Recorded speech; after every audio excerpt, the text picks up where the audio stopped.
பிடிக்கும். அது இல்லாம ஏதாவது பூஜா சாங்ஸும் ரொம்ப பிடிக்கும். அதனால ஏதாவது ஒண்ணு ஓடிட்டே இருக்கும். யாராவது அக்கம் பக்கம் கேட்டாலும் அத பத்திலாம் நினைக்கிறது இல்ல.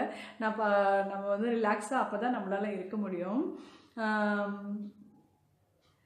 காதல் வானிலே ஓடும் மேகமே தோது செல்லவே உன்னை தேடினேன் கனவை போல மனம் திறந்த அழகை பாடுதே கவிதை போல நினைவில் நின்று உறவை தேடுதே.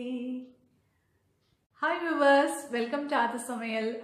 இன்னைக்கு வந்து இன்ட்ரெஸ்டிங் வீடியோ தான். எல்லா வீடியோவும் இப்படி தான் சொல்கிறீங்க மேடம், இன்னைக்கு என்னதான் அப்படி ஒரு இன்ட்ரெஸ்ட் அப்படின்னு சொல்லி நீங்கள் கேட்குறது எனக்கு புரியுது. என்ன பிஸியஸ்ட்டு ஷெட்யூல்ஸில் எப்படி வந்து கொஞ்சம் மேனேஜ் பண்ணுறீங்க அப்படின்னு சொல்லிட்டு நிறைய பேர் கேட்டிருந்தாங்க. எனக்கு பார்த்தீங்கன்னா உங்களுக்கே தெரியும். ஸோ கூட்டல் பெருக்கல் கழித்தல் எல்லாமே நான் தான். குக்கிங்கில் இருந்து க்ளீனிங்கில் இருந்து ஸோ வெளியில் பர்ச்சேஸில் இருந்து எல்லாமே நான் தான் பண்ணணும். அப்புறம் குழந்தைய ஃபுல்லாகவே கவனிச்சுக்கணும். குழந்தை பார்த்தீங்கன்னா அவனே எடுத்து சாப்பிட்றதுன்றதெல்லாம் ரொம்ப பெரிய கஷ்டமான விஷயம் அது. ஸோ நம்ம தான் வந்து அது கண்டிப்பாக ஃபீட் பண்ணணும்.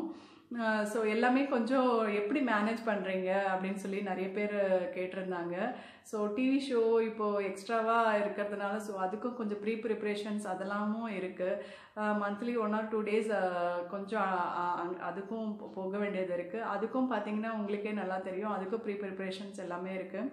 ஸோ சேனலும் நம்ம வந்து மெயின்டைன் பண்ணணும். அதுலேயும் கொஞ்சம் எல்லாமே க்ரியேட்டிவாக இருக்கணும். நார்மலாக நம்ம பண்ணுறது ரொட்டீன்லாம் பண்ணால் கண்டிப்பாக யாருக்கும் இன்ட்ரெஸ்டாக இருக்காது. ஸோ என்ன பண்ணுறோம் அப்படின்னு பார்த்தீங்கன்னா உங்களுக்கு இப்போ எழுதி வச்சு நான் காமிக்கலை. ஏன்னா நான் என்ன பண்ணுறேன் அப்படின்றது மைண்டில் இருக்குது, ரெஜிஸ்டர் ஆகிடுது இல்லையா.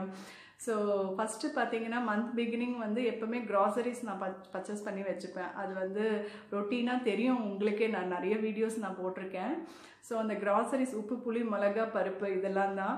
ஸோ அந்த க்ராசரிஸ் வந்து நான் பர்ச்சேஸ் பண்ணி நான் வச்சுப்பேன். நான் முக்கியமாக என்னென்ன தேவையோ அதெல்லாம் நீங்கள் பார்த்துருப்பீங்க ஒரு 2-3 வீடியோஸில். அதுக்கப்புறம் பார்த்தீங்கன்னா அந்த வீக்குக்கு தேவையான வெஜிடபிள்ஸ் வேணும், கொஞ்சம் பழங்கள் வேணும், அதுக்கப்புறம் தேங்காய் கண்டிப்பாக வேணும். அதுக்கப்புறம் பார்த்திங்கன்னா மெடிசன் ஏதாவது வேணும்னா அதை வந்து நம்ம ப்ரிப்பேர்டாக வாங்கி வச்சுக்கணும். அதுக்கப்புறம் பார்த்திங்கன்னா பூ கண்டிப்பாக வந்து பூஜை ரூமுக்கு பூ தேவைப்படும். ஸோ இது மட்டும் வந்து இந்த கடைக்கு போகிற விஷயங்கள்லாம் வந்து ஏதாவது வீக்லி ஒரு நாள் நான் வந்து அதுக்கு ஸ்பெண்ட் பண்ணிப்பேன். அதுக்கு ஒரு நாள் வந்து இதுக்கெலாம் டைம் ஸ்பெண்ட் பண்ணேன்னா அதான் ஒரு லாட் அப்படியே நான் வெளியில் போகிறதா இருந்தால் ஒரு நாள் அது வந்து நான் ஃபிக்ஸ் பண்ணிவிடுவேன். ஸோ இதெல்லாம் வாங்கி வச்சுட்டோம்னா அந்த வீக் ஃபுல்லாக நமக்கு அது ரன் ஆகிடும். அதுக்கப்புறம் பார்த்தீங்கன்னா இந்த கிளினிக் ஒர்க்கு டெய்லி டிஃபால்ட்டாக வந்து நம்ம வீடை பெருக்கிடுவோம். ஸோ அது ஒன்றும் பிரச்சனை வராது. ஆனால் துடைக்கிறதுன்றது கஷ்டம். ஒரு ஹால் நம்ம வந்து ஹெல்ப்புக்கு வச்சுக்கலாம், பட் என்னுடைய டைமிங்க்கு அது செட் ஆகலை. அதனால் பாத்திரம் விளக்கிறதுக்கு மட்டும் ஒரு 10 minutes அதுவும் அரேஞ்ச் பண்ணி நம்ம வச்சுட்டோம்னா 10 minutes எனக்கு அது மட்டும் ஹெல்ப் பண்ணுறதுக்கு ஒருத்தவங்க வராங்க. ஸோ ஏன்னா நம்மளோட டைமிங் நமக்கு செட் ஆகலை, அதனால் ஹெல்ப்புக்கு வச்சுக்க முடியல.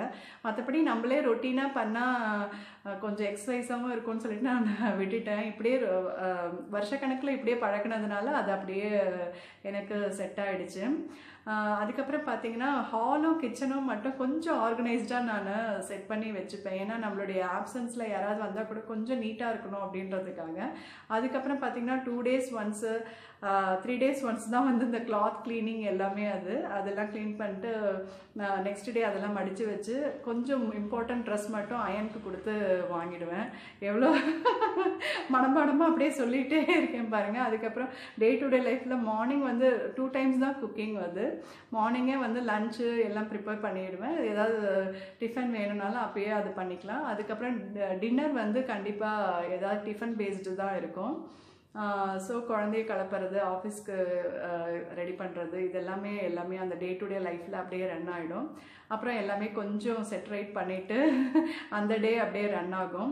இதில் வந்து நான் யூடியூப் வந்து ஏதாவது வீடியோ எடுக்கணும், நான் ஏதாவது போஸ்ட் பண்ணணும் அப்படின்னு பார்த்தீங்கன்னா ஏதாவது ஃபெஸ்டிவல் பேஸ்டு வந்ததுன்னா அதுக்கு தகுந்த நான் பூஜா வீடியோஸ்லாம் போடுறதுனா அதுக்கு தகுந்த இதெல்லாம் நான் ஃபஸ்ட்டு கொஞ்சம் ப்ரீ பிளான்னு அந்த டேட்டெல்லாம் நோட் பண்ணி வச்சு ப்ரியராகவே நான் வந்து அதை ஷெட்யூல் பண்ணிப்பேன்.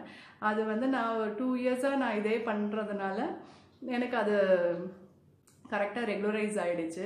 அதுக்கப்புறம் எக்ஸ்ட்ராவாக இப்போ வந்து டிவி ஷோனா அது போகிறதுக்கு முன்னாடி நான் கொஞ்சம் ப்ரீ ஒர்க்கெல்லாம் இருக்குது, அதெல்லாம் கொஞ்சம் நைட்டில் தான் பண்ணுவேன். ஸோ அதெல்லாம் வந்து இப்படி தான் நான் பண்ணிகிட்ருக்கேன். நான் சொன்ன மாதிரி இந்த மாதிரி ஒரு ப்ரியாரிட்டி பேசிஸில் எந்தெந்த விஷயம் நம்ம முன்னாடி பண்ண முடியுமோ அதை நம்ம அந்த டே வந்து பண்ணிக்கணும். ஏன்னா எல்லாமே ஒரே டே நம்ம பண்ணுறதுன்றது ரொம்பவே கஷ்டம். ஸோ எந்த டே என்ன பண்ணிக்கணும் அப்படின்றது கொஞ்சம் ஃபிக்ஸ் பண்ணி வச்சுப்பேன். ஏதாவது அப்படியே போஸ்ட்போன் ஆகிட்டே போகும், ஏதாவது ஒரு ஒர்க்கு 2 ஒர்க்கு அப்படியே போஸ்ட்போன் ஆகிட்டே போகும். அதை அட்ஜஸ்ட் பண்ணி அப்படியே நான் பண்ணிகிட்ருப்பேன். அதே சமயத்தில் குழந்தை கூடயும் கொஞ்சம் ஸ்பெண்ட் பண்ணணும். ஸோ அவனுக்கும் கொஞ்சம் அந்த ஸ்கூல் ஒர்க்கு எல்லாமே அதுக்கும் பார்க்கணும். அவனும் கொஞ்சம் அவுட்டிங் கூட்டிகிட்டு போகணும். ஏதாவது கிளாஸஸ் அனுப்புகிறேன், இப்போ ஒரு கிளாஸ் அனுப்புகிறேன். ஸோ அதுக்கும் அவனை வீக்லி 2 டேஸ் வந்து கூட்டிகிட்டு போயிட்டு வரணும். ஸோ இந்த மாதிரி தான் ஷெட்யூல் நான் வந்து பண்ணிகிட்ருக்கேன். ஸோ நிறைய பேர் கேட்டிருந்தாங்க எப்படி மேனேஜ் பண்ணுறீங்க அப்படின்னு சொல்லிட்டு. நான் கண்டிப்பாக அது வந்து கண்டிப்பாக வீடியோ எடுத்து நான் உங்களுக்கு நான் போடணும். அந்த பரப்பர என்ன பண்ணுறேன் அப்படின்றது நிறைய நேரம் வந்து அதுதான் காஃபி டிஃபன் இதெல்லாம் கூட கொஞ்சம் எனக்கு டிலேடாக ஆகிடும் எனக்கு இந்த ஒர்க்கில். ஸோ அதெல்லாம் நம்ம ஷெட்யூல்டாக நம்ம பண்ணிகிட்டே இருந்தோம்னா அது வந்து ரெகுலரைஸ் ஆகிடும். ஸோ இப்படி வந்து ப்ரியாரிட்டி பேசிஸில் நம்ம பண்ணலாம். அதுக்கப்புறம் அந்த பார்த்தீங்கன்னா இந்த ஒட்டடை அடிக்கிறது, அப்புறம் பெட்ஷீட் துவைக்கிறது, இதெல்லாம் வந்து ஒரு 10 டேஸ் 15 டேஸ் ஒன்ஸ் நம்ம அதை செக்ரிகேட் பண்ணி அந்த மாதிரி ஒரு கிளீனிங் நம்ம பண்ணிட்டு இருந்தோம்னா எப்போவுமே வந்து கொஞ்சம் நீட்டாக இருக்கும். நான் வந்து ரொம்ப கரெக்டாக நான் வந்து பார்த்துக்கிறது என்னென்னா, இப்போது கிரவுண்ட் ஃப்ளோர் அப்படின்றதுனால கொசு தொல்லை வரும் இல்லையா. ஸோ அந்த கொசு வராமல் இருக்கிறதுக்கு ஃபஸ்ட்டு நம்ம வந்து கொஞ்சம் அடசலாக இருக்கக்கூடாது எதுவுமே திங்ஸு. ஸோ அதனால் அது மட்டும் நான் பார்த்துட்டுருவேன். முக்கியமாக கட்டில் கீழே வந்து எந்த ஒரு திங்ஸும் எனக்கு கண்டிப்பாக நான் வச்சுக்க மாட்டேன். ஏன்னா கண்டிப்பாக அந்த இருட்டு இருந்தாக்கா அந்த கொசு வரத்துக்கு வாய்ப்பு உண்டு. அதனால் எப்போவுமே இந்த சாம்பிராணி அதெல்லாம் நம்ம போட்டு பழகிட்டோம்னா இன்னும் கொஞ்சம் நீட்டாக ஆகிடும். இதுதான் இந்த பேசிஸில் தான் நான் டே டு டே லைஃப்பும் ஷெட்யூல்ஸும் இப்படி தான் எனக்கு போயிட்டுருக்கு. நான் சொன்ன மாதிரி இந்த ப்ரியாரிட்டி பேசிஸில் இப்படி நம்ம செக்ரிகேட் பண்ணி நம்ம வச்சுக்கலாம். அது கொஞ்சம் உங்களுக்கு நீட்டாக இருக்கும். நெக்ஸ்ட்டு வீடியோவில் நான் வேணால் டைம் டேபிள் மாதிரி நான் போட்டு காமிக்கிறேன் உங்களுக்கு. ஸோ இன்றைக்கி என்ன பண்ணேன் அப்படின்றத நீங்கள் வீடியோவில் நீங்கள் பார்க்கலாம்.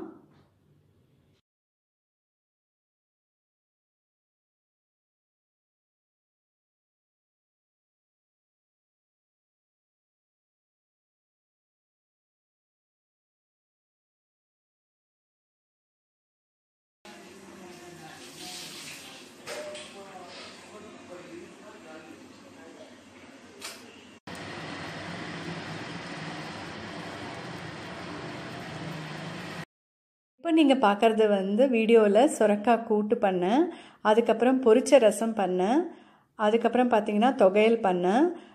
இதனுடைய லிங்க் வந்து நான் ஏற்கனவே பண்ணதுனால நான் உங்களுக்கு டிஸ்கிரிப்ஷன் பாக்ஸில் நான் போட்டு விடுறேன். இதில் ஷார்ட்டாகவும் உங்களுக்கு நான் சொல்லியிருக்கேன். இந்த மாதிரி பீல் பண்ணிவிட்டு சுரக்காவை இந்த மாதிரி நீங்கள் கட் பண்ணி எடுத்துக்கோங்க பொடியாக. பைத்தம்பருப்பு போட்டு நான் 3 டேபிள் ஸ்பூன் பைத்தம்பருப்பு போட்டு சுரக்காய் வந்து நான் ஒரு விசில் விட்டு எடுத்துட்டு அதில் சாம்பார் பொடி போட்டு நான் எடுத்துட்டேன். என்னென்ன போட்டு அரைச்சிருக்கேன்னு பாருங்கள். கொஞ்சமாக உளுந்து, கொஞ்சம் மிளகு, ஜீரகம், அதுக்கப்புறம் வரமிளகா போட்டு தேங்காய் போட்டு நான் கொஞ்சமாக அரைச்சிருக்கேன். இது கொஞ்சம் தொகையலாகவும் நம்ம வச்சுக்கலாம். அதே சமயத்தில் பார்த்திங்கன்னா நம்ம அந்த கூட்டுக்கும் கொஞ்சமாக போட்டு கொதிக்க விட்டு நம்ம எடுத்துக்கலாம். அப்புறம் உப்பு போட்டு நம்ம லைட்டாக கொதிக்க விட்டுட்டோம்னா உங்களுக்கு தாளித்து விட்டோம்னா நமக்கு கூட்டு ரெடி ஆகிடும். ஸோ இன்னியோட மெனு பார்த்திங்கன்னா இதுதான். ஒரு நாள் நம்ம குழம்பு அந்த மாதிரி ஏதாவது வச்சோம்னா இந்த மாதிரி ஒரு கூட்டு தொகையல் ரசம் நம்ம பண்ணோம்னா அந்த டே கொஞ்சம் வித்தியாசமாக இருக்கும். ஸோ இப்போ பாருங்கள், கொஞ்சம் தொகையல் அரைச்சதே கொஞ்சமாக நான் போட்டு இதே நம்ம கொதிக்க விட்டு நம்ம தாளிச்சிட்டோம்னா நமக்கு கூட்டு ரெடி ஆகிடும். தாளிக்கும் போது கண்டிப்பாக கொத்தமல்லி கருவேப்பிலெலாம் போட்டு நீங்கள் தாளித்து எடுத்துக்கோங்க.